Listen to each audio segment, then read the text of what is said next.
ওই মামা আস্তে আস্তে যাও, অ্যাক্সিডেন্ট করবা নাকি? এই ভাই এই এটা তো মেন রোড, লাইগে যাবো, তা আস্তে চালাও।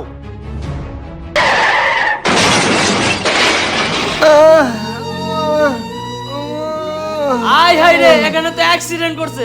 আরে ওইটা তো ওই রিস্কা ওলাই, আমি ওর রিস্কা দেখেছিলাম, ওই আমার থেকে ভাড়া বেশি নিছিল। আচ্ছা যাই হোক, ওরে ধর ধর, এক সাইডে নিয়ে যায়। ওই মাহমুদ আস্তে আস্তে ওই টেবিলের উপর বসা বসা। ওই ওই চালু করে পানি দে, মুখে পানি দে।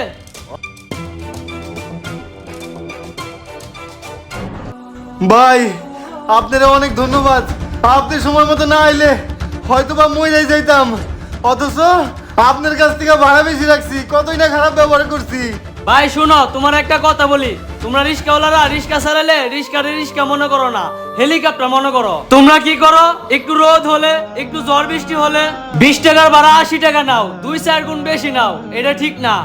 আবার কি করো, তোমরা বাইকারদের সাথে খারাপ ব্যবহার করো, বাইকের লগে পাল্লা লাগাও। তোমরা কি বাইকের লগে পারবা? তোমরা মনে করো বাইকের থেকে তোমাদের রিস্কার গতি বেশি, এজন্যই তো তোমরা অ্যাক্সিডেন্ট করছো। এখন যদি তোমরা বাসের তলে পড়তা, একটু চিন্তা করো তো, তোমরা কি বাঁচতে পারতা? শোনো, এখনো সময় আছে, নিজেকে শুধরায়ে ভালো হয়ে যাও, তাছাড়া অকালে মরবা। হ ভাই আপনি ঠিকই কইছেন। ভাই সামান্য করে টাকা হইলে সবাই রিক্সা কিনে, রিক্সা কিনে নিজের মহাজন মনে করতাম, নিজের অনেক বড় কিছু মনে করতাম। ভাই আমার ভুল হয়ে গেছে, আমি যে ভুলগুলা করছি এই ভুলগুলো আর করুম না।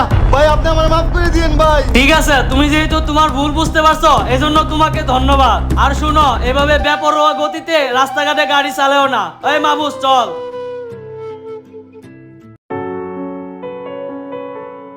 ঢাকা শহরে বেপরোয়া রিকশাওয়ালা দিন দিন বেড়েই চলেছে, যার ফলে ভুক্তভোগী হচ্ছে সাধারণ জনগণ, সাধারণ বাইকার। গাইস ভিডিওটা কেমন লাগলো অবশ্যই কমেন্ট সেকশনে জানাবেন। ভিডিওটা ভালো লাগলে লাইক কমেন্টের পাশাপাশি একটা শেয়ার দিবেন প্লিজ। Thank you.